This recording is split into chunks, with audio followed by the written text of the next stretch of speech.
আসসালামু আলাইকুম। আপনারা কেমন আছেন? আল্লাহর রহমতে ভালো আছেন। আমিও আলহামদুলিল্লাহ ভালো আছি। ভিলেজ কিচেন থেকে আবারও একটা সুস্বাদু চাটনির রেসিপি নিয়ে এসেছি। একদম অনুষ্ঠান বাড়ির স্টাইলে ওকেশনে আপনারা বানাতে পারেন। এই টমেটোর চাটনিটা বেশিরভাগ বিয়ে বাড়িতে হয়। সেই স্টাইলে আমি বানিয়ে আপনাদের সামনে দেখাবো। আপনারা পুরোপুরি ভিডিওটা দেখবেন। ভিডিওটা ভালো লাগলে কমেন্ট, শেয়ার, সাবস্ক্রাইবটা করে দেবেন। পাশের বেলঘন্টিটা বাজাতে ভুলবেন না। তো চলুন আমি আমার ভিডিওটা এবার শুরু করছি। আমি এখানে টমেটো নিয়েছি প্রায় 6টা বা 7টা মতো নিয়েছি। 6-7টা মতো টমেটো মাঝারি সাইজের নিয়েছি। এগুলো ধুয়ে আমি রেখেছি। এবার আমি এটাকে সিদ্ধ করতে বসিয়ে দেবো। এখানে আমি টমেটোটা সিদ্ধ করার জন্য হাঁড়ি বসিয়ে দিয়েছি। এবার আমি এতে অল্প পরিমাণ মতো জল দিয়ে দেব সিদ্ধ করার মতো। এবার আমি যে টমেটোগুলো ধুয়ে রেখেছি এগুলো আমি এর মধ্যে দিয়ে দেব। এটাকে বেশিক্ষণ সিদ্ধ করব না, প্রায় 5-6 মিনিট মতো একটু ভাপিয়ে নেব। এবার আমি এটাকে ঢাকা দিয়ে কিছুক্ষণ ভাপিয়ে নেব। এখানে আমি টমেটোর চাটনিতে দেওয়ার জন্য খেজুর নিয়েছি। 10-12টা মতো খেজুর নিয়ে আমি এইভাবে লম্বা লম্বা করে কেটে নিয়েছি।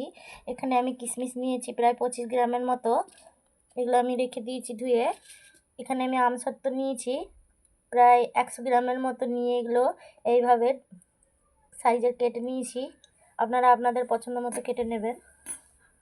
এখানে আমি লঙ্কা নিয়েছি, শুকনো লঙ্কা 3টে নিয়েছি। এখানে আমি তেজপাতা একটা বড় সাইজের নিয়ে টুকরো করে রেখেছি। এখানে 5 ফোড়ন নিয়েছি, শুকনো লঙ্কা, 5 ফোড়ন আর তেজপাতা ফোড়নে যাবে। এখানে এবার আমি টমেটোটা ভেপে গেছে, ঢাকা খুলে আপনাদের দেখিয়ে দিই। এই দেখুন বক করে ফুটে গেছে। এবার আমি গ্যাসটা বন্ধ করে নামিয়ে নেব।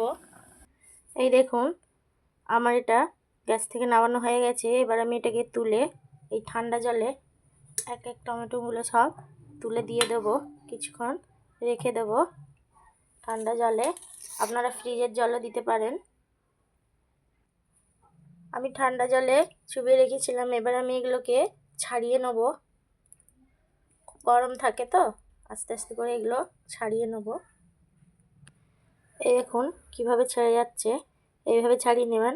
আপনারা টমেটোর ছালটা ছাড়াতেও পারেন, নাও পারেন, যে যেটা ভালো লাগে সেরকম করে আপনারা বানাবেন। এই দেখুন এইভাবে ছালগুলো আমি সবকটা ছাড়িয়ে নেব। এই দেখুন আমার সব টমেটো ছাড়া হয়ে গেছে।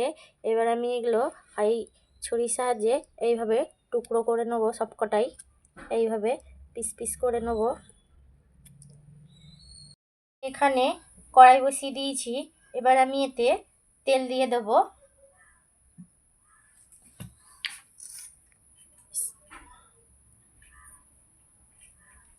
এখানে আমি বড় চামচে 2 চামচ মতো তেল দিয়ে দিয়েছি।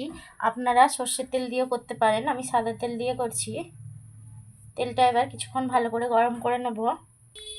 তেল আমার গরম হয়ে গেছে। এবার আমি এতে শুকনো লঙ্কা 3টে ছিঁড়ে দিয়ে দেব।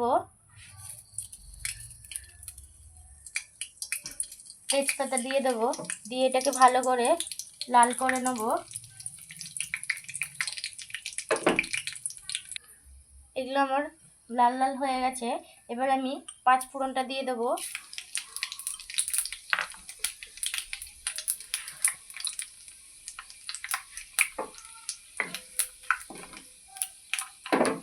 এবার আমি এর মধ্যে যে টমেটোগুলো কেটে রেখেছি এগুলো দিয়ে দেবো। এগুলো ভালো করে কিছুক্ষণ ভালো করে এটাকে নেড়ে চেড়ে নেবো। নেড়ে চেড়ে নিয়ে কিছুক্ষণ ফুটতে দেবো। কিছুক্ষণ আমি এটাকে ঢাকা দিয়ে দেবো। এবার আমি ঢাকা খুলে দেখব। এই দেখুন আমি কিন্তু টমেটোতে কোনো জল দিইনি, এর থেকে কত জল বেরিয়েছে দেখুন। এটাকে ভালো করে এবার নেড়ে চেড়ে নেব। এবার আমি এর মধ্যে যে কাজু, এখানে আমি কিশমিশ আর খেজুর আর এখানে আমসত্ত্ব যেগুলো আমি টুকরো টুকরো করে কেটে রেখেছিলাম এগুলো দিয়ে দেবো।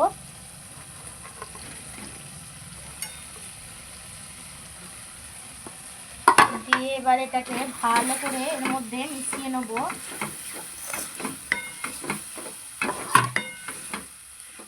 মিশিয়ে আবারও কিছুক্ষণ আমি ঢাকা দিয়ে দেবো।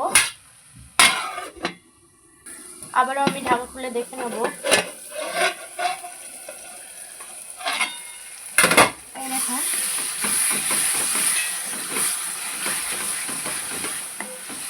জলটা পুরোপুরি শুকিয়ে গেছে। এতে আমি কোনো জল দেবো না, এতেই পুরোপুরি চাটনিটা আমি বানিয়ে নেব। এতে এবার আমি চিনি দিয়ে দেবো। আমি এবার এতে প্রায় 100 গ্রামের মতো চিনি দিয়ে দিলাম। আপনারা যদি মনে করেন আরও বেশি মিষ্টি খাবেন তো চিনির এটা বাড়িয়ে নেবেন।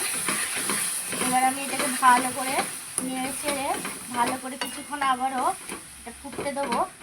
আমি এতে মিষ্টিতে একটু লবণ দিলে স্বাদটা আরও সুন্দর লাগে, তাই জন্য আমি সামান্য লবণ দিয়ে দেবো। একদম সামান্য লবণ দিয়েছি, আপনারা পারলে দেবেন, না চাইলে নাই দেবেন। এবার আমি এটাকে ভালো করে ফুটিয়ে ফুটিয়ে এর জলটা আরও যেটুকু জল আছে এবার আমি ওটাকে ভালো করে ফুটিয়ে নেব। এই দেখুন আমার টমেটোর একদম বিয়ের স্টাইলে, বিয়ের অনুষ্ঠান বাড়ির স্টাইলে চাটনি একদম রেডি। কত সুন্দর কালার এসছে দেখুন, একদম রেডি। এবার আমি এটাকে নাবিয়ে নেবো। এই দেখুন এবার আমি এটা নাবিয়ে নেব। এই দেখুন আমি নাবিয়ে নিয়েছি, টমেটোর চাটনি একদম রেডি। আপনারা বাড়িতে অবশ্যই ট্রাই করবেন।